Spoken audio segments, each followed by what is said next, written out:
Hometown Ghost Stories contains serious and often distressing events and is not intended for all audiences. Viewer discretion is advised. The sounds of her own feet scraping along the dirt path that led into Helltown were all that Lisa could hear. In truth, she barely heard that. She was walking in a trance-like state, thinking not just about the photos she was going to take, but all the legends surrounding Helltown itself. Would she come face to face with a mutated python?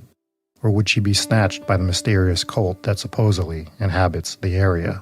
She let out a laugh as these thoughts went through her head, but she realized there was some nervousness in it. She stopped and leaned against a tree to check out her camera bag and take some photos of the forest surrounding her. As she set the bag back down while holding her camera, she looked at the endless forest ahead. She snapped a few photos and said out loud to no one in particular, "This entire place looks like it's decaying." After getting the shot she wanted, she placed the camera back in her bag and started back on her journey. This wasn't the first haunted place she was taking photos of, but the closer she got to the quote-unquote murder bus, the more uneasy she felt than anywhere else she had been. After another 20 minutes of walking, she had finally come upon the abandoned school bus she was here for. Next to the bus sat a sign welcoming her to Helltown. This felt more like a mocking than a welcoming. On the other side of the bus sat a building that was rotting away, a relic of a town that used to be. She set up her tripod and placed the camera on top, carefully screwing it into the base. The gloomy clouds created a great backdrop for Lisa, as excitement washed away some of her fear. "One of these might even be good enough for the cover of the book," she once again said out loud to no one, a habit of hers when she was a bit nervous. As she continued to take the photos, she saw a little bit of smoke start to leak out a window of the back of the bus. "Hello? Is anyone there?" she managed to stammer out. No response, but the smoke got heavier. Caught between wanting to grab her stuff and run and checking out what was happening on the bus, she decided to head towards the vehicle. She yanked open the closed doors of the old rusted yellow bus and yelled hello as she walked up the steps. She looked towards the back of the bus and the smoke continued to seep out the window, but no one was there. She slowly started to walk towards the back of the bus. As she made it to the third row of seats, she noticed that the smoke was starting to thin out. By the time she made it to the back, it had fully disappeared. Lisa thought maybe she was going crazy, but she could still smell cigarettes. She looked around for evidence of one. Maybe a group of kids were hiding while smoking and dropped one on the bus, she thought, but found nothing. At this point, she decided it was time to leave. She walked back towards the front of the bus and headed towards the door. As she took a step onto the stairs, the door snapped shut. The smell of cigarettes filled the air around her. As she spun around, a bloody bus driver sat in the driver's seat and looked down at her and said, "You're here with us now. Forever." Panicking, her eyes dashed towards the rear exit, where she saw the seats filled with bloody faces, smiling back at her. I'm Rob Coakley, and this is Hometown Ghost Stories, Helltown, Ohio.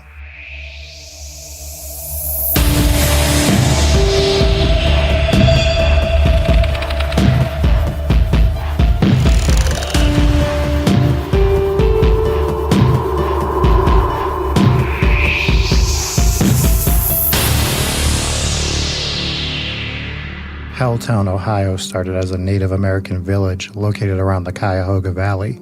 The Mingo tribe originally settled it, but would abandon it in the 1750s. The Lenape tribe would then settle the area after being forced off their land due to the Treaty of Easton that was signed in 1758.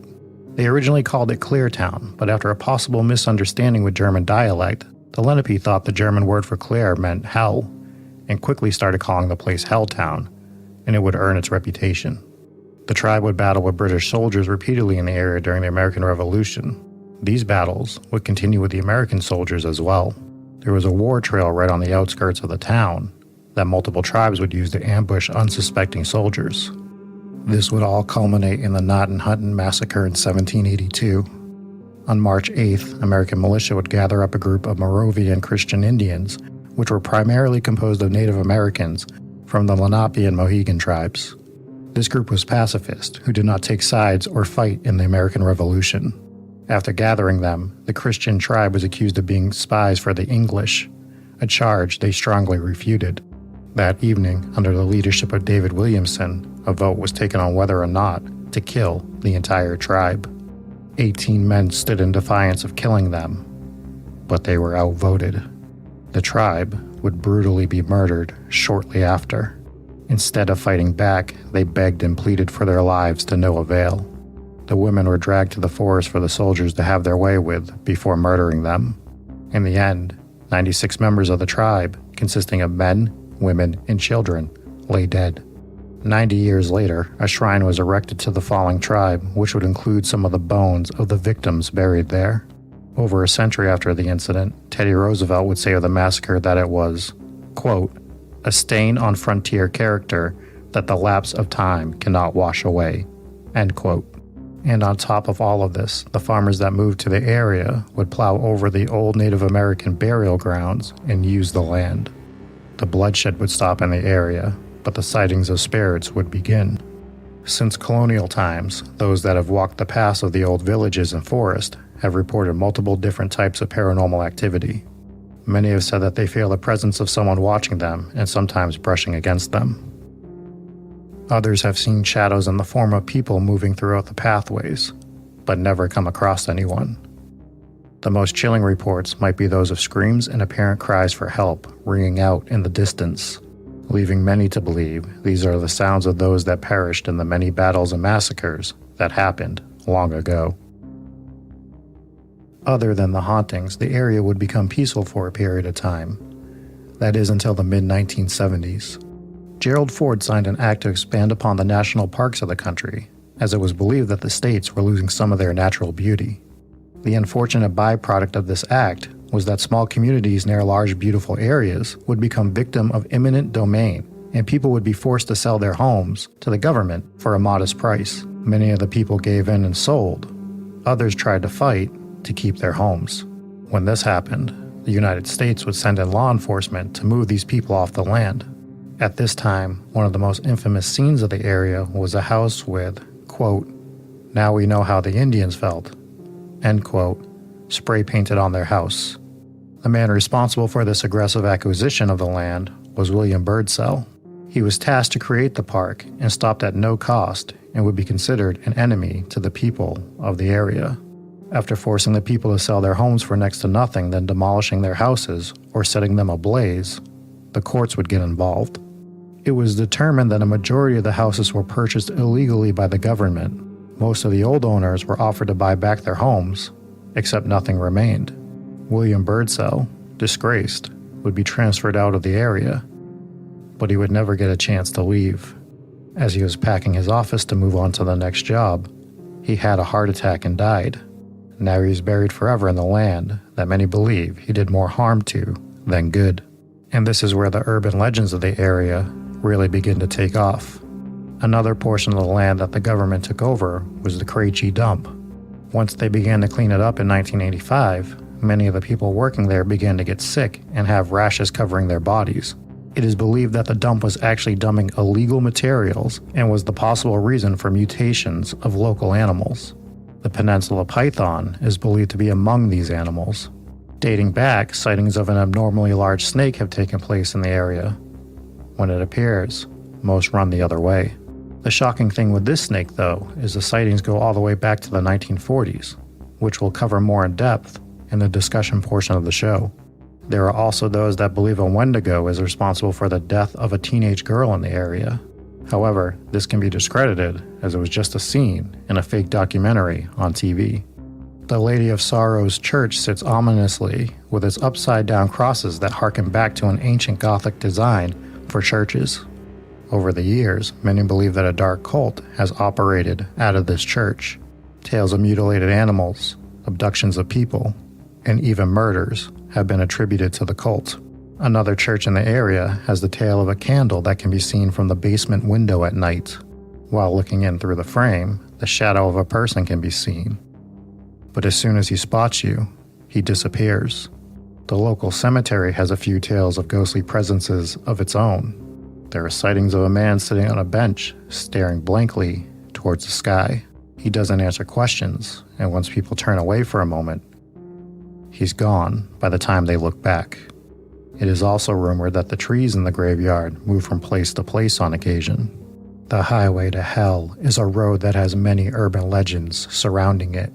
Tales of a ghostly serial killer who uses an axe walking up and down the road, who disappears when police approach him, is one of the many tales. Others believe that cult members fake car breakdowns or injuries to get unsuspecting people to slow down before ambushing and abducting them. And this all leads to the End of the World Road, where it is believed paranormal activity is responsible for many fatal car crashes on it. Some have said while driving, something else takes over and they aren't able to control their car. There's a deep drop towards the end of the road before it stops abruptly, with signs that warn drivers that the road ends. Perhaps the scariest of all the ghost stories in the area is that of the vanishing house in the woods. Some nights, a house will appear a distance away in the middle of the forest. Most of those that attempt to investigate the house never make it in time before it disappears. However, if you do make it to the door before it vanishes, it's cautioned to not enter, as if you do, not only will the house disappear, but you will as well, never to be seen again. Most of the area has been torn down and cleaned up since 2016, and now it serves as a place to go explore nature.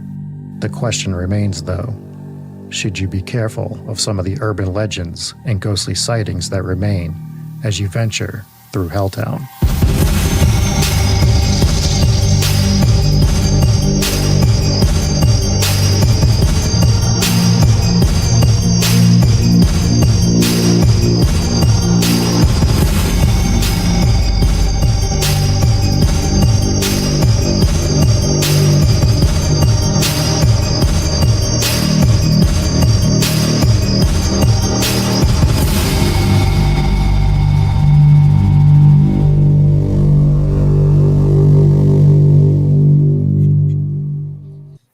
What's going on, ladies and gentlemen? Welcome into Hometown Ghost Stories, episode number 43. That is, I think, if it's episode 43, I got to remember to look at these numbers. You got to just don't say it anymore. If you don't say it, you can't mess it up. We just got to, you're right. You're right about that. That is the wonderful and ever so pleasant voice of Rob Coakley. Hello, Rob. Let's start a cult. Let's just start a cult. That's it. All right, chat. How many of you are in? Dave, are you in? Welcome in, Dave. I'm absolutely in. All right, cool. So we officially have a cult. Welcome to the cult, ladies and gentlemen. I want to say what's up to everybody who is hanging out in live chat. We got a live active crew tuning in from all over the place, man. Irish Assassin tuning in from New Hampshire. Soph tuning in from some airport, wherever the heck she is. She has been an absolute trooper. Want to say what's up to Selchuk. Casher is here on all the accounts as usual. All of the Stephanies, Mariah, Jessica, all of you legends. Absolutely appreciate you hanging out. Matthew as well. Pam.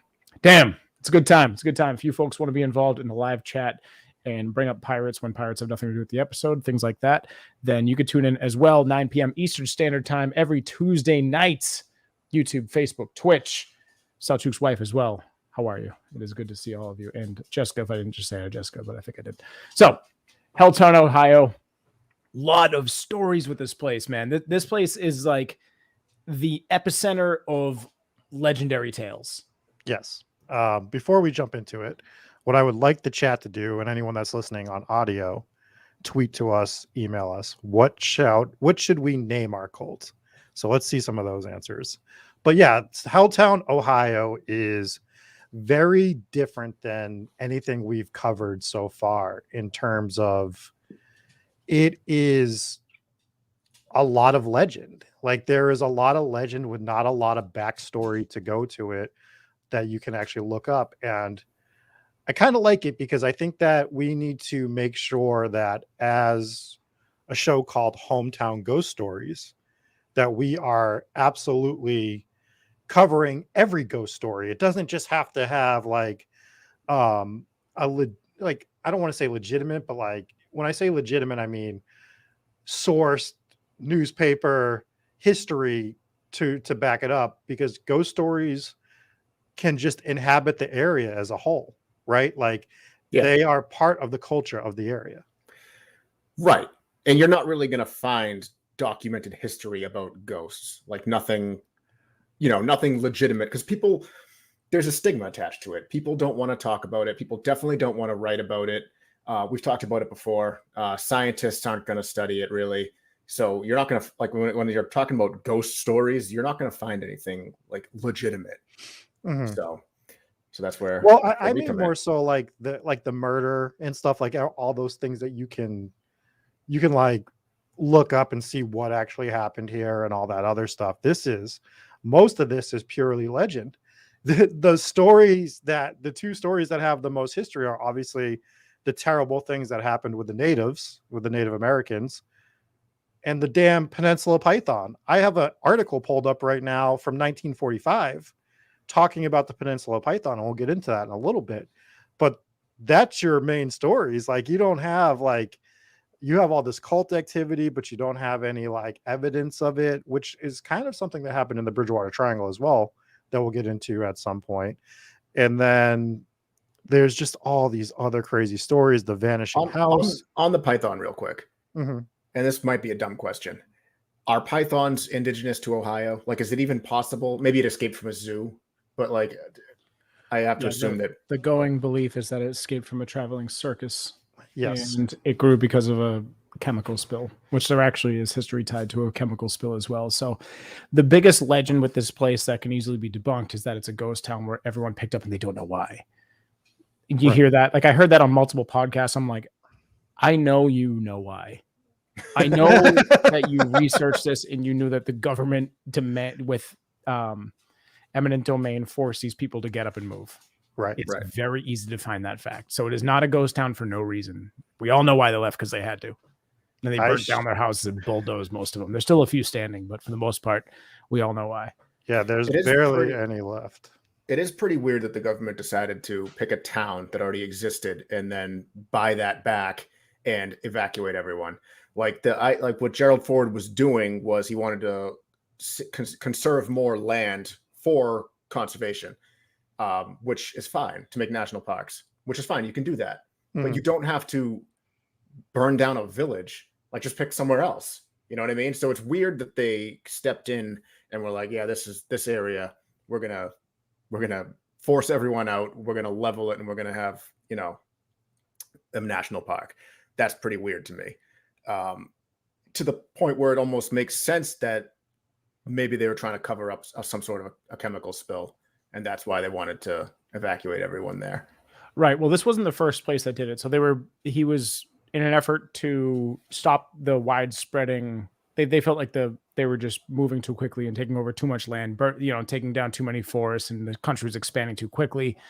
Apparently Ford thought it was a good idea to create more national parks. I mean, national parks are a good thing, whatever, but you can do that without kicking people off their property and leveling houses that are like a neighborhood that already exists. You can do that. Yeah, a little bold for the person to spray paint on their house. Like, now we know how the Indians felt. Like, not really, man. They paid you for your property and didn't kill you. That's valid. That's a good point. Like a little dramatic there, wouldn't you say? But still, I'd be pissed off, that you get kicked out of your house. And apparently this wasn't like today when eminent domain is used, like they pay you typically more than what your house is worth. I think in this case, it was much cheaper and they basically got cheaped out. So one of the strange things, I don't think eminent domain pays you more than your house is worth. I don't think that's a thing. I think that's almost certain that they pay you exactly what it's worth. Best case scenario. Right. You might be right about that. I've heard in some of the more recent cases that they will pay a little bit more just to avoid conflict and backlash and stuff like that. But I might be wrong about that. That might depend on the market. Just to go back to our cult naming, there are still some really good names coming in, but I like the best one, which is COTS, Church of the Stephanies. Yeah. That's my favorite one so far. There's been a few good ones. Yes. Not to be mistaken as COCK, which is Church of Coakley King. So I can understand why that name might be a little bit yes. Someone might take it the wrong way. Yes, that's what she said. Anyways, as we continue to talk about these cults and stuff, Yeah, the eminent domain stuff is bonkers because they didn't even do anything with it for a long time, right? So they cleared all these people out, and then it just kind of sat there until I think like 2016, really, when Well, they there was finished it. apparently, according to the video that you just sent us earlier today, he said that it kind of failed and they ended up or they lost in court or something, which is crazy. Right. The government usually doesn't lose in court. And then That's not true. they actually had to sell the land back to or they gave the people the option to buy the land back, but a lot of their houses had been destroyed. But I was specifically talking about the court losing in eminent domain cases there, Dave. But the obviously anytime you have the state versus someone and someone else wins, that's the government. You've been waiting for this. You've been waiting for this your entire life. We're not going to talk politics with Dave when he's wearing a Space Force shirt. All right. Anyways, that's as far as we'll go with politics. But the one of the strange things about that is, and I was listening to an interview with someone from the area, is that nobody ever really came back, and nobody has ever found anybody that moved that was forced to leave to like interview them about it. And you got to think that like some of these people might have had children. Those children should still be alive. And there's nobody. They don't know who was kicked out. They don't know who these people were. These people either never wanted to talk or they just disappeared. And it's kind of a strange thing because there was a lot of people that got kicked out of this place. And just for the fact that nobody's ever been able to like track one of these people down to be like, hey, how do you feel about this or anything? Well, it's kind of like one of these eerie things that surrounds the land. They did have a few of the people on that documentary that I showed, but that was from back in the day when all the events were going down, right? So it wasn't from after the fact; it was from during. To your point, yeah, it's a terrible thing. It sucks, and it sucks that it took them so long to do anything with it. It just sat there. Buildings were rotting, and that's honestly what helps these legends grow, because now you have this ghost town with all these abandoned buildings. And it's like, when you go by a spooky abandoned building, what does your brain do? You start thinking of all the stuff that could be going on in there. And now we're talking about a town. And it's like, some of these buildings were still active, like the church that gets thought of as the lead for the cult because of the upside down crosses, which is just part of the architecture style of the time. They're legitimately upside down crosses, though. I mean, I understand that popular stickers from the Victorian era. You see it all the time. Mm-hmm. No, I see that, but for a church, it seems a little distasteful. Also, the name of the church is creepy. What was the name of the church, Rob? Something Sisters of Sorrow or something like that. Yeah, it's like a really sad name. And then there's also a graveyard that's supposed to be haunted that has a translation to the same name, which I think the church just owns the graveyard. I think they had bought it at some point, but I think it's a Spanish translation. Dave, go ahead. What? You're the expert on Spanish. I thought you would just be able to translate immediately. Yeah, say a Spanish word immediately. No. Well done. So let's talk about the chemical spill real quick, because I think the first thing that we can kind of knock off the list would be the rumors of the giant snake. And we touched on it earlier. We said that maybe it had escaped from a traveling zoo. Matthew Thomas came in and said that the chemical spill may have created this. And the chemical spill, a lot of people say is a rumor, conspiracy that people are just saying because that's what the government was trying to cover up. But there actually was record of a dump that had kept chemicals in these giant bins. What do you call those things? I don't know, like the stuff you see in Breaking Bad. You saw it in Teenage Mutant Ninja Turtles too. Exactly. Yeah. That is the exact chemicals that they kept. So they were creating all these Teenage Mutant Ninja Turtles and stuff. Yeah. But no, some crew had been called in to go clear out this old dump that had been abandoned or whatever, and they all got sick, and they were breaking out in rashes and stuff because they had actually stored a lot of chemical waste. So I don't know if that was technically a spill, but there was definitely chemical waste at one of these old dumps, and it took them a while to a drum. Thank you, Papa Squatch. It's a drum. That's the exact word I was looking for. But yeah, so there were toxic chemicals did exist, and they were located there. And you can actually look it up on the EPA's website that they did. They declared it a Superfund fight and cleaned it up in 2015. So something happened there. and it's verified on the EPA's website. Yeah, and they actually have the actual chemicals that they found, which was big, complicated names. I don't know if they have those in front of you, Dave. I know if it's not in Spanish, you don't want to read it, but That's true. you can read them with a Spanish accent if that makes you feel better.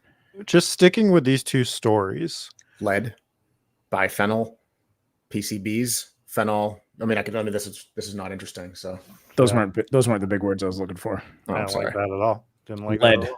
Lead didn't make the cut there. Right.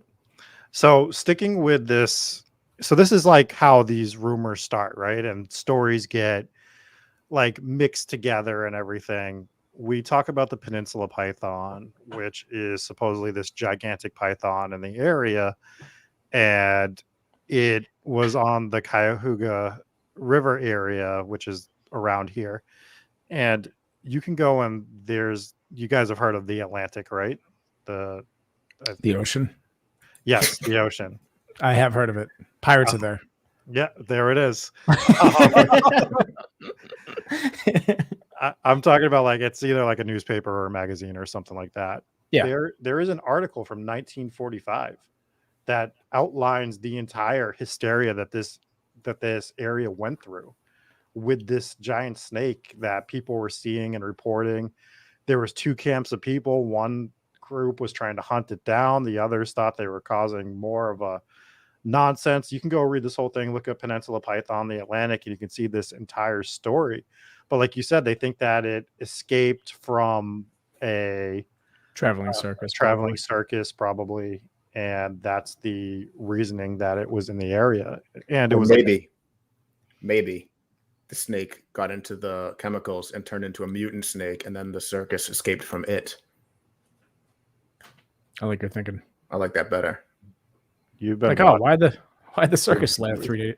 They left 3 days early. I'm tired. They're like, grab the Ferris wheel, we gotta go.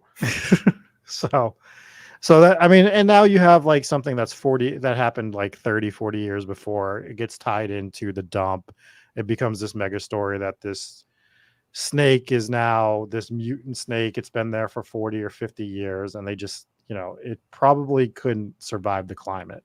Yeah, that's exactly what Matt Thomas just said. He said no way that the snake lived through the Ohio winters. Right. So that's actually a mutant snake might live through Ohio winters. That's true. Dave, shut the fuck up, please. But so one of the things that they did was after one of these Ohio winters, they went through and they're like, let's go find its remains. And they look for the skeletons or the skeleton of the snake, and they never found any remains of it. So they don't really know what happened. Maybe a more badass traveling circus came through and was like, look at that. And they scooped it up and started bringing it along or something, you never know. I'm going to guess this theory didn't happen. I'm going to guess that's not something that occurred here. You just don't want it. It's just like a circus of MMA Daves. They're ready for whatever. They come across a mutant snake, and they're ready to rock. I want a mutant steak. That sounds great and delicious. Everyone was talking about food earlier. Did I say mutant steak? Yeah. Oh my God, that does sound great. Let's talk about the just Wendigo. Real quick to touch on the snake. One last thing about Please the snake. Not touching on the snake. For anyone that has played Red Dead Redemption, there's a town. There's a town in Red Dead, which is Pleasance, Scarlet Meadows. So if you've played this game, it's actually based off Helltown, which is kind of cool. It's got the church. It doesn't have the school bus because obviously that's not relevant to Red Dead Redemption. But if you look around in the woods, you can actually find the giant snake of this python that we're talking about. So it's a pretty cool little Easter egg that you could find in Red Dead Redemption 2 if people play that game. So now we can move on. I did want to do our little obligatory video game reference there, but we can move on. Yeah, we had to get the Red Dead Redemption in there. I want to hit on the Wendigo story real quick. I do think we need to circle back to the Gnadenhutten massacre as well, because of everything.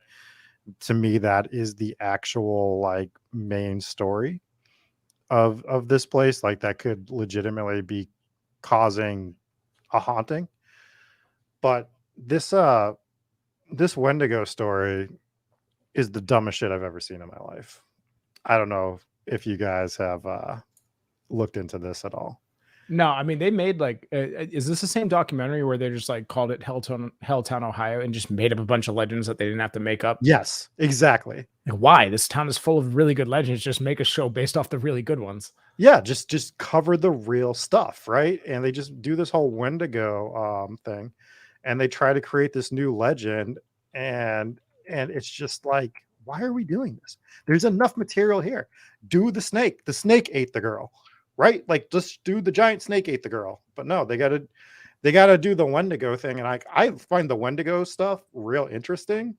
And I think shit like this ruins that stuff. Because like there's nothing here. Like, you literally made it up. So like, shame on them. It's just a little pathetic, to go back to it, to take it from a town that's, got so much stuff. Like, what you don't need to do that. You absolutely don't need to. Yeah. So that I just hate that. Like, I would like to get into a good Wendigo story. I'm sorry, Papa Squatch. He's one of our, he's always in our Discord. He asked for more cryptid stuff, and I wish we could expand upon this, but it's literally Foxcrown's comment just made me laugh. My ex-wife was a Wendigo. Papa Squatch comes up with a good cult name, POPPS, Podcast of Perpetual Pirate Stories. Decent. So I'm sorry that we couldn't get more Wendigo talk on this particular episode, but it, like, of all the bullshit that we'll come across in this podcast, like, that we have to call out, this is clearly stupid, and I'm upset about it. So do you guys want to touch on the Wendigo story at all? No, I don't. Good. Save it for a future episode where it's actually about a Wendigo. Right. All right. So I think before we get into some of the more like off the wall stuff, we should hit on the Gnadenhutten and the, American Revolution stuff that happened in this area, where the Native Americans settled this land as they were pushed more west. It was one tribe originally, then another one took over real shortly after. And then these tribes kind of all convert to Christianity, which is what the American settlers were trying to get them to do. This group of Native Americans actually converts. They become these pacifists. They don't want any part of the war. And because they wouldn't join the American Revolution, they basically get called traitors, right? But how are they traitors in this spot? Like, it's just a disgusting thing that happens to them. And then it shows you the terrible sense of mob mentality, where you have this army around voting on if these 96 people who clearly aren't fighters are pacifists or just trying to, live their lives, as Christian Native Americans, and because they wouldn't help, they're deemed traitors. The mob mentality gets out there. They vote that they need to kill them. There was like, I think 18 people that actually stood against them. Kudos to those 18 people, but they still end up massacring these 96 people, and it's included women and children as well. It's ugly. Yeah, it really is a disgusting story. And it's, there's so much of that going on back then, it doesn't add up, as us talking about it now, looking back at it, saying, this doesn't make sense. And who knows what these people were thinking back then, but the beliefs were so archaic at the time. Mm-hmm. It really is pretty grisly going back and looking at these stories of these things that were happening all over the country. Yeah. So you get these massacres in these woods and these areas, and I think, and there was burial sites for them as well that ended up getting plowed over and turned into farms and stuff like that. So you have a lot of residual energy in the area of negative energy that could be happening. Can you think of more of a dick move than being like, all right, no, I got to make a farm. I bought this land. There is this grave, this mass grave. Let's level it. Plant some corn. Like, dude, woof. And that's got to lead to some hauntings, right? You absolutely just desecrated a mass grave, just doomed your town. Well, this is the, it wasn't filmed here, but this is where the idea for Children of the Corn was inspired, was in Helltown. Oh, I didn't know that. Yeah. Fun fact. That is a fun fact. There's a lot about this town. So So Are I we think, good on that subject, or you want to move on? yeah, I just think we have to hit on it because for me, of everything that we're going to talk about, that is the most important story because it has the most weight, I think, in terms of we know this stuff happened. We know the area around where it happened. So yeah, I think we need to make sure we just needed to make sure we talked about it. Captain McSlugs with the comment just says corn hub. Anyways, so we have the school bus. School bus is now gone, but it was there for a long time. Was that footage that you pulled on the episode actually from that school bus, or was that just another school bus? I think that the school bus that I had the footage of was just another school bus. There was no footage of the old school bus that was there that I could find. Yeah, I'm surprised because it was there for a long time, and people had gone and visited. It became like kind of an attraction, and they had everyone like the town wanted it gone, but there was kind of a curse around it. So everyone that tried to move the school bus would either something would come up, they'd get sick, they'd get injured. Apparently, one person died, and then they're like, "Okay, school bus can stay," and they left it there for a while, and eventually it did end up getting removed. But before it did, there was a family that lived in the house close by, and they had gone and they removed all the seats, and they actually lived inside the bus for a little while. They brought the bus. So really, the legends of the school bus was that, the cult used it to first there was a massacre of children on the school bus, right? Which there's no documented proof of that. And if that happened, you bet your ass there would be newspaper stories on that, right? So that never happened. And then it was just a couple people got murdered on it, which we also don't have documented proof on. The actual story of the school bus, I'm sorry to let everybody down, is that house you talked about. The family bought the house. There was heavy renovations that needed to be done. So they bought the school bus. They brought it. They took the seats out so that they had a place to sleep while they were renovating the house. And then you have this rotting school bus just sitting there. And this is what we're talking about. So this school bus sits there for years and years and gets rotting and rusted. And now you have a entire town that's pretty much a ghost town.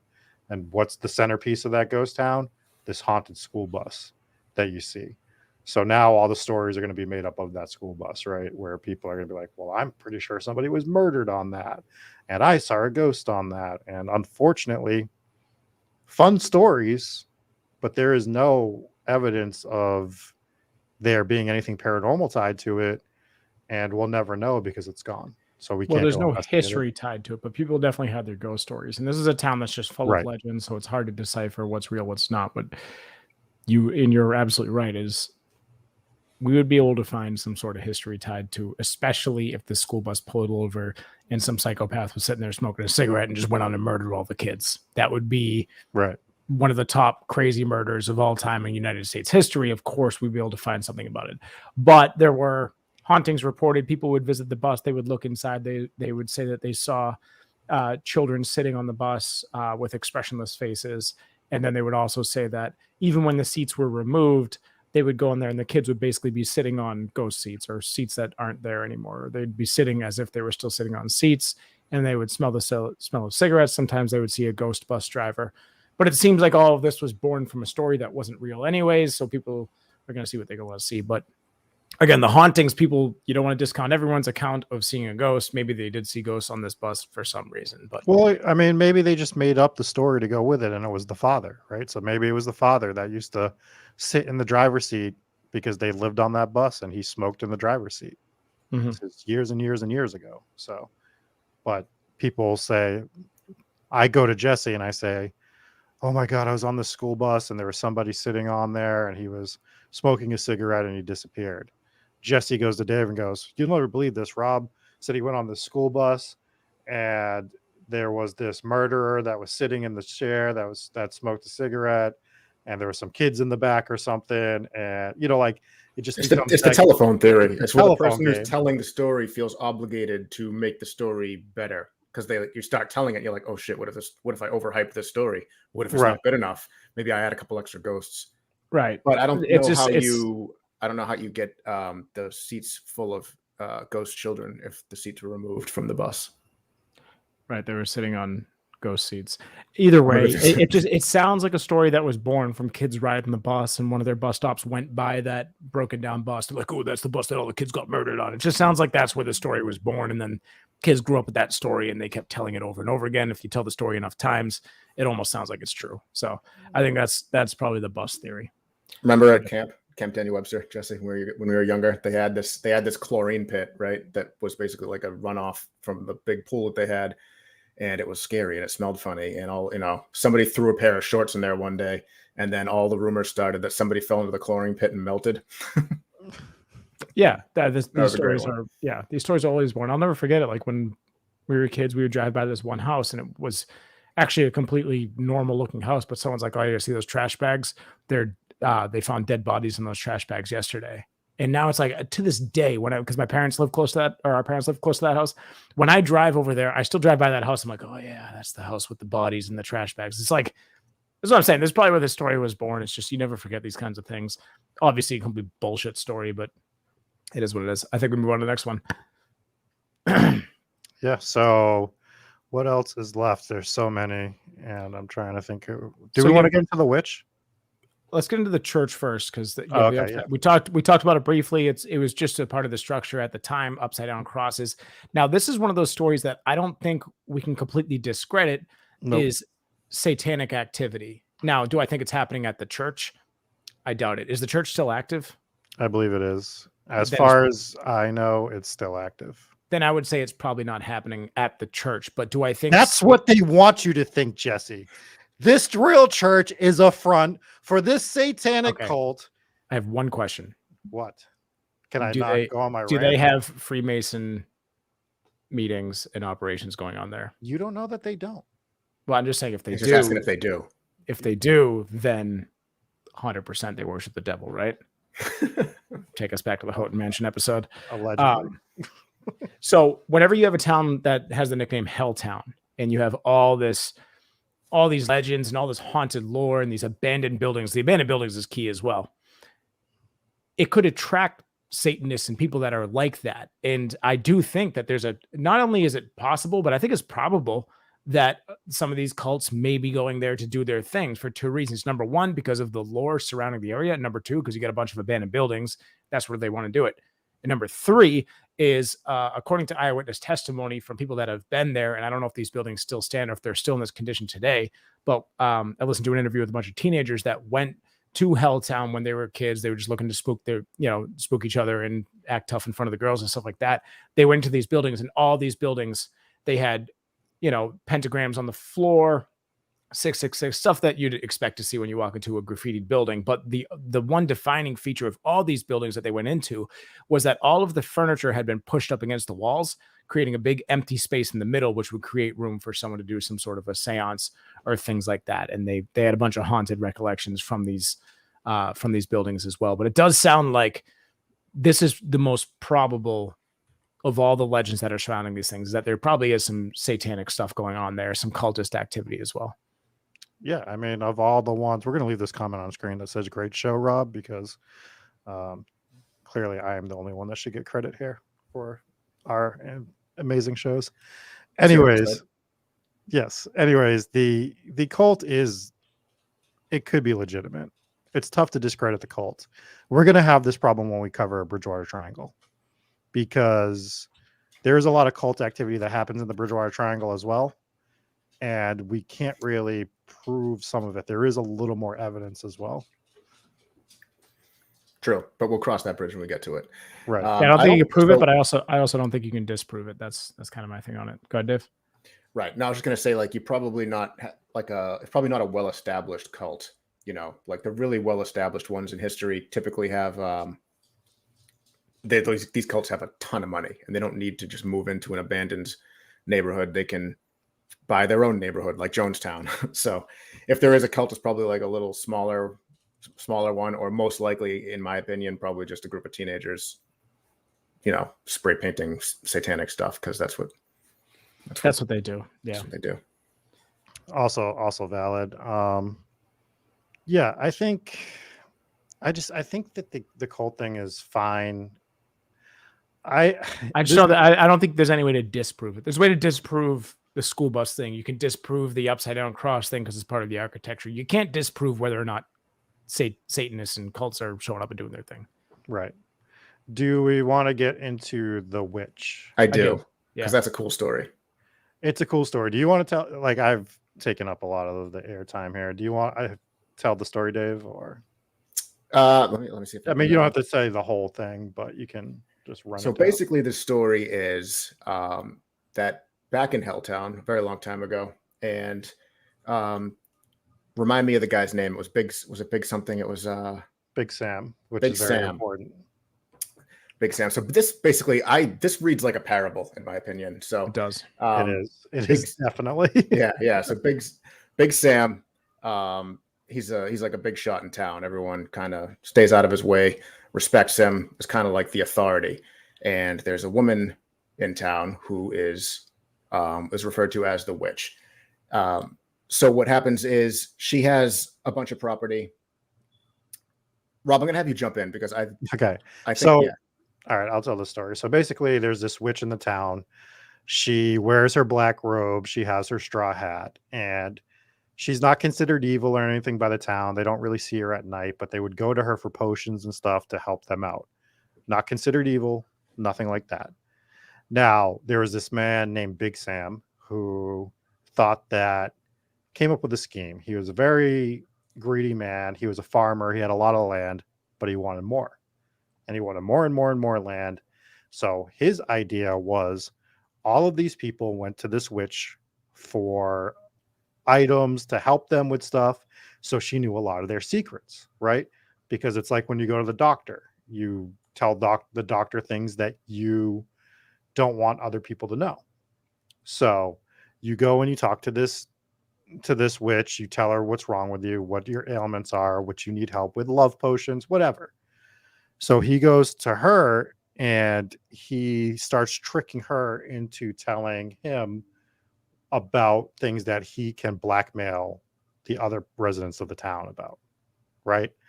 So she catches on and she goes to him and she's like, I am not going to let you blackmail these people and take their land anymore, because he was finding ways to take their land. He goes, oh, you're not going to let me take their land anymore? You're under arrest. Why he can arrest her, who knows? Different times. So he locks her up under accusations of being a witch, basically. Brings her to the town square, takes off her clothes in front of everybody, and she has burn marks and marks all up and down her back. And he's like, well, as you all can see, fire can't kill her. So let's go see if we can drown her, right? So he brings her to the water, and right before he drowns her, he tells her that she tells him that she's going to curse him, basically. Well, she said that you better bury me deep because only lightning can bring me back from the death, or only lightning will free me, or something like that. You're right. So a while later, there was this big lightning storm, and the caretaker of the graveyard sees it strike her gravestone, which at the time was the biggest in the cemetery, because Big Sam buried her with the big gravestone to let everyone see as a reminder what happens to not following what he says. So the same night that the lightning strikes the gravestone, Big Sam can't sleep. He goes out to his barn and he has a prize goat, and he's sitting with this prize goat. And as he's sitting there, he's telling the goat the stories of everything he did to acquire his land. Because why wouldn't you just tell the goat your stories? I mean, you got no one else to talk to. You got no television, right? Gotta talk to somebody. So the goat stops eating and it stares at him. And as he stares back at this goat, the goat's face or eyes turns into the witch. And as soon as it turns into the witch, Big Sam grabs his heart, has a heart attack, and dies. So that is the story of the witch, and supposedly she haunts the area still. Yeah, so I guess when he was like bringing the witch to the water, he had her like tied up, and she was like following his vehicle, and Right. he would look in the rearview mirror and she'd be looking at him and she had a big grin on her face and her eyes like turned like milky white. Yep. And I guess when he had that encounter with the goat, he was telling the goat the story. He looked at the goat looked at him, it like stopped and looked at him. And then the goat's eyes turned that same like milky white as hers did. So that's when he thought he saw like the witch's eyes or whatever. But that is the story. That's the hometown goat story, as Captain McSlug says. Love it. Nice. So this is clearly a story that was made up recently, without doubt. Like it all parallels what happened to the people of the town in the 1970s. Right? Oh, completely. Now there is a grave at that graveyard that looks like it's been hit by lightning and it's cracked from like top to bottom. For sure. But the theory of that gravestone is that it's from a mental patient, and apparently he had carved his own gravestone, which is interesting because that's the first thing I noticed about the gravestone. And it has this like weird kind of loopy lettering. But who carves their own gravestone? Did he do it posthumously? Because that'd be a really good ghost story. That would be. That's up next on Hometown Ghost Stories. But so the guy's name is Big Sam. You know, Uncle Sam is the USA, right? So Big Sam is America. He has all this land. He wants more land. He wants more land, right? So he's taking all this land from all the people in the town. And then it ends with him having a heart attack. William Birdsell has a heart attack, and dies. And that's the guy that was in charge of taking people's land. Exactly. It does sound like one big metaphor or parable or whatever. Yeah. So I think that is exactly what happened here. When you look up the story of the witch, it all ties back to the same guy telling the story. So he's either taking that story from what's being told in town and being the only one to put it out, or he made it up himself or something. I mean, it's a good story. The story works, but it's clearly a story that relates back to the 1970s, and there's no evidence of the story existing before. I mean, are you sure it wasn't meant to be a parable and not taken as truth? That's what it seems more like. According to the guy telling the story, he thinks that's what it is, but he's not claiming to be the author of it, and there's nothing else that's telling the story. Everywhere that I see telling the story links to the guy who I sent you the video of. Yep. So I think it's more so just a story that was built for the story. Yeah. I think I agree with you guys there. Another one is, I don't know if you mentioned in the episode, but there is a crybaby bridge here. Yeah, I didn't bring it up in the episode. I figured we could talk about it now. Yeah. So the story is some lady threw her baby off the bridge, and you can still hear the baby crying. The bridge that they assume it is a very unassuming bridge. I don't know if you've seen it, but it's just, I mean, it does go over a river, so that would do the trick. But you seem to get these in a lot of towns. This one is also on the checklist of your average haunted bridge in a haunted place, right? Yeah, Ghost bingo. Yeah, Ghost Bingo, Crybaby Bridge. So there is that as well. The story that I find the most interesting, and there's like no evidence to support it at all, is the house that appears in the forest at times, which is a fun, different story. Like you don't get this, like I haven't heard this story before, where just on certain nights this house will appear in the forest, and it's like a long distance away, and basically it's almost impossible to get to it. So it's always gone by the time you get close to it, but those who have gotten to it are never seen again, type of deal. So another. I also saw that there's also a light that stays on all night in that house. Right. It's like in the top window or something like that. And I guess there's a hostel there, from what I was reading. And I think some people were saying like they think maybe the hostel sits back a little bit off the road and they leave the light on all night because it's a hostel. So maybe that's the house that people are seeing. There is a hostel in the middle of nowhere that's still there. It's set back off the road. They say that the light stays on all night because it functions as a boarding house that accepts guests 24 hours a day. Yeah. Explain. Yeah, light. Did I it not is like just fucking say that 15 seconds ago? What is happening here? it is a No? strange place for a hostel, but there also aren't really hotels in the area, so you got to think it's not got a lot of competition. So maybe it does well. I mean, if it's still open, then it's doing enough. Then the other one is the graveyard with a bench, which apparently has a ghost that sits on this bench.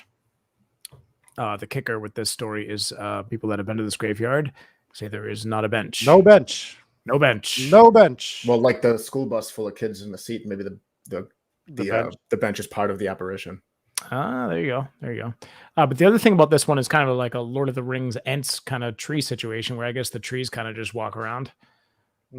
That's another different one. I don't think that like you see like the trees like get up and like, oh, this place sucks. Gonna go over here, stretch out a little bit. But I think it's more of like you come back, you're like, that tree was over there. So maybe it's like a slow kind of thing where they kind of get up and move around. Reminds me of Emily's Bridge. I just remember like the sound of those trees. Granted, it was windy and cold, and those trees seemed like they were about to collapse, but there was something off with those trees, man. That was very unsettling. So I wonder if it's that same kind of vibe. Still one of the most unsettling places I've ever been. 100%. Emily's Bridge. Matthew Thomas says the ghost house disappears when the IRS comes around.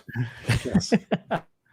The other thing with the graveyard is William Birdsell's buried there, or at least at a close by graveyard. I didn't know exactly which one he was buried in, but I'm shocked that people haven't come up with ghost stories about him or whatever, because now you're being buried in a location where essentially everybody hated you.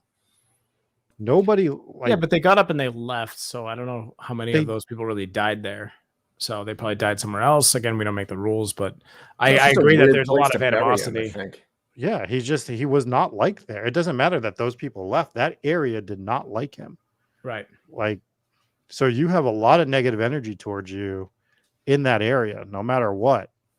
Like, it couldn't have been pleasant for him there, right? Like, can't imagine he like enjoyed his time in the place. There's no way he was from there, right? I don't think so. He got appointed by Ford, so I would assume that it might have been like a district thing. And the way just to go back to it, he called the town meeting, right? The way he told everybody is he called the town meeting and just told them in the middle of a town meeting, gave them no warning. Oh, you know what? Matt Thomas actually brings up a good point about, sorry to interrupt you, but about the, I don't even know if this is him making a joke or bring up a good point. He says the woman who threw the baby was in a white dress. Actually, yeah, the legend goes that she was wearing her wedding dress when she threw the baby. So I guess he was 100% making a joke. But it's 100%. He might not. Yeah, it just reminded me of the actual story. So she had gotten married. She had the baby. I don't know if it was like a shotgun wedding kind of thing, but apparently she had gotten married, had the baby. The day after she had the baby, I think her husband committed suicide or died somehow, and then she wore her wedding dress to the bridge, threw the baby over the bridge. So yeah, woman in a white dress. Boom, we got it finally. Check it off the list. Dave, bingo. Do you have a black baseball hat around anywhere? Oh, I know, right? I don't. I have a white one probably under my desk, but well, I was just trying to make this cult more of a uniform thing. Black t-shirt, backwards black hat. Mm-hmm. Probably be the way to go here. That's the cult uniform at this point in time. There you go. There's the trainee hat. If you wear a white hat, you're a trainee. You're a pledge. I am the leader. No, you're a pledge. Well, according to the LLC. According to the LLC, I am the leader. Anything else you guys want to touch on? There's like a lot more, but I feel like we hit on a lot of the big ones. Is there any other? Oh yeah, we also have the exact same visual here. That's the other part of the call. The roads. So the roads are pretty interesting. We have to hit on those. Yeah, there's one that like you pull up to this kind of overlooking cliff. I guess it's. I think from what I've heard, it's more of a glorified hill. But if you park at the end of it, there's some sort of thing like you're supposed to get out of the car and leave your keys in the ignition, but not on, or something along those lines. And then your car is supposed to just drive off. So if you're looking for an insurance claim, I guess that's a good idea to try that out. But other than that, I probably wouldn't give it a shot. There's also, it's the highway to hell, and there's the supposed axe murderer that's walking up and down the road. There's that. Does he carry a side of bacon? Yes, he must. That's the thing. And there's an effect on that road you were talking about if you're watching from like the side, it looks like the car is hovering just because of the incline.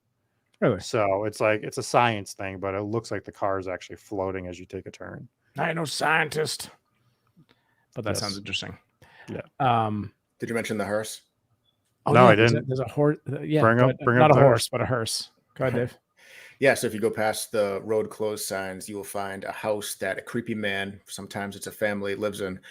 The man drives a hearse and will chase you in it if you get too close to his house. Sometimes he will even try to run you down in his hearse. In some versions of the legend, the hearse has only one headlight. Yeah, I've heard that in many versions of it. I actually never heard about you getting too close to his house. I just heard that there's a hearse that will change you around, and there's like a kind of spectral, see-through ghost guy that is driving it, and there's always like a blinking headlight. That's actually like a common thing that a lot of people say about it, is that it's always got like kind of a pediddle situation going on there with one headlight. This kind of flickering is out. based in real history as well, though. There was a family where they owned a hearse in the town at one point that the guy drove the hearse around. So You got to figure most towns have at least one or two, right? They didn't. They only used it during Halloween. right, that was what it was. They used it for Halloween. That's right. So yeah, there's just so many things here at Helltown, right? That's why I think we have to cover them, even though we kind of threw some cold water on most of this stuff and we debunked it. We have to tell them, but we also have to tell why they're not probably real at occasion. But they're still fun stories, and they still tell you a lot about the area that you're covering, right? Like you learn a lot about the town just based off of its legends. 100%. You do, yeah. And this town is, from what I understand, a lot of them are trying to like shake that image of Helltown. I mean, the place isn't actually called Helltown, as we discussed earlier. I think a lot of people are kind of fed up with it. So a lot of this stuff is closed to the public. I mean, if you go there and you just try to hunt for ghosts and go check out these haunted places, like it's patrolled heavily. So I wouldn't recommend just going there and trespassing on private property. Not a good idea. Never a good idea. But in this place, like you're gonna get caught pretty quick. So yeah, and they've torn down most of it too. A lot of the stuff doesn't exist anymore. So they've really revitalized the area. Some of the abandoned buildings they've repurposed as like actual like a tourist stop, where like a guest information hut and stuff like that, because they have made it a national park now. So there is a national park in the area. Like what was supposed to happen 40, 50 years ago has happened now. It just took some time. Took a while to get there. Yep. And all the other stuff, a lot of it has been demolished. Yeah, absolutely. Any other key points we want to touch on here? Just want to recognize Cody in the Facebook chat. Brings up the phantasm reference, which I'm pretty sure is a reference to the hearse. Yeah, that's a good reference as well. A few good references. A couple of people bringing up the Undertaker. Yes. Assassin and Matthew. Yep. Yeah. So yeah, that pretty much covers Helltown, Ohio. I was again back and forth on covering this one as I was reading it, and I'm like, no, this is important to still tell these stories about these areas. Just real quick, Matt brings up, he's like, ironic that it was supposed to be a park for the public, but it's not open to the public. I'm talking about like after hours. So if you were to go at night, probably most public parks close down at sundown. So just make sure you're obeying the rules. That's the official Hometown Ghost Stories position on visiting places you're not supposed to visit at certain times. Right. What do we have coming up as I pull up some of our reviews from this week in the next few weeks, guys? So on Friday, we are reviewing the movie X, which is the 2022 Ty West movie. Mm-hmm. It's out now. If you want to check that out, make sure you do that and then check out our review on it, because it will be spoiler filled as always. And then next Tuesday, we are covering the Balsam's Grand Resort Hotel in New Hampshire. This hotel became an active haunt spot after renovations were made. And there's a whole bunch of different ghosts there, which is some very interesting ones. That's fun. Sounds good. And for those who want to tune in, and those of you who follow on TikTok, we'll be going live. We're actually visiting Salem, Massachusetts on Thursday. The episode, we're going to hold off until October because we're going to make this episode like very special. But if you guys want to tune in and get some early access content to our Salem stuff. We'll be going live most likely on TikTok, probably on Instagram as well, but mostly on TikTok. So we'll be going live throughout the night with some different locations that we visit. Throughout the day as well. Exactly. And then we also going to do, we'll be staying at the Hawthorne Hotel. So we're going to do some investigation stuff inside the Hawthorne Hotel. Maybe we'll hit a couple of locations as well, but for sure we're going to investigate there. So Thursday night, that's this Thursday, we're going to be rocking out Salem, Massachusetts. Very excited to start working on this one because it's going to be a big one.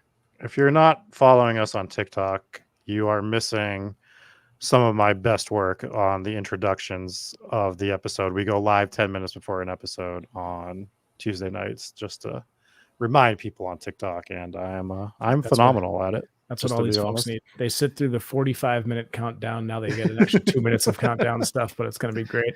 Yes. What's the TikTok? The TikTok is just at Hometown Ghost Stories. We have an alternate account because we started building that once our main one got shadow banned, but we got like 51,000 followers on that one, so definitely check it out. Yeah, TikTok, it's just at Hometown Ghost Stories. So search it, you'll find it.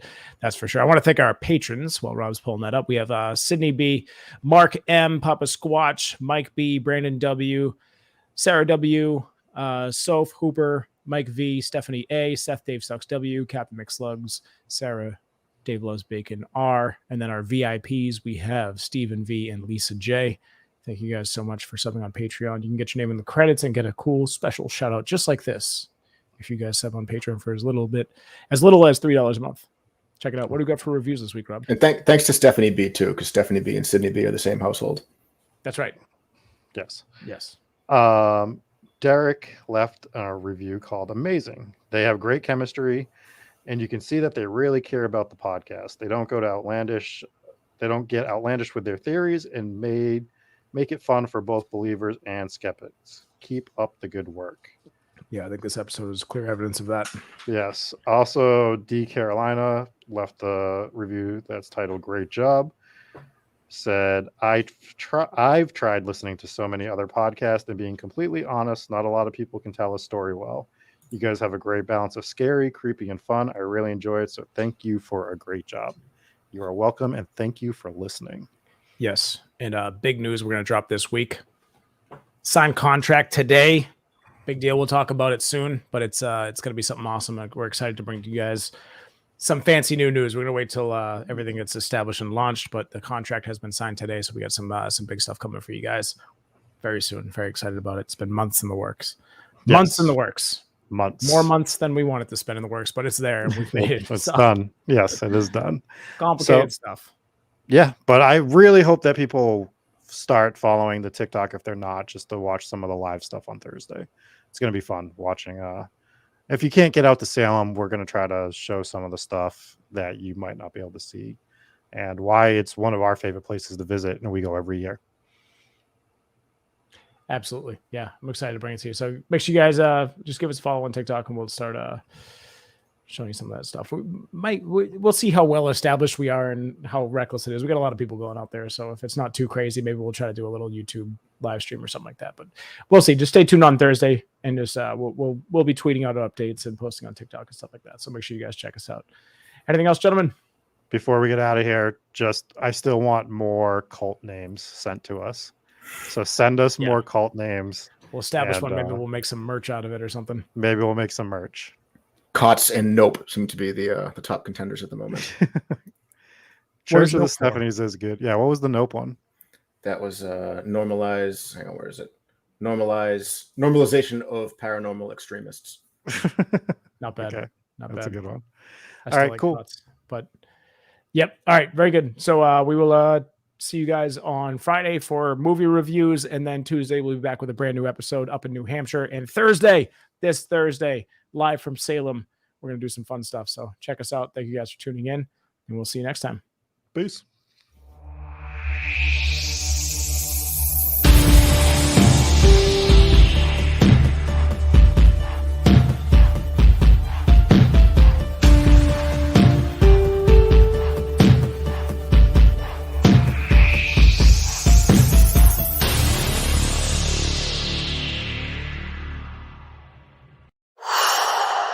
What's up, guys? Thank you so much for watching. I hope you enjoyed that video. Make sure you hit like, subscribe, turn on the notification bell so you know when we go live for brand new episodes, which we do every Tuesday night, 9 p.m. Eastern Standard Time. If you want to be in on the live chat, join in the fun and games, get your comments up on the screen. Make sure to join the live broadcast of the show every single week, Facebook, YouTube, and Twitch. We are live, so join us. I hope you liked it. Also, for as little as $3 a month, you can join us on Patreon and get your name officially in the credits. What more could you want? Well, for a few more dollars, you can get extra perks, some swag, additional side content, early access, all that kind of fun stuff. It's all available on Patreon. So swing by. Thank you guys again for watching. We'll talk to you soon. Bye.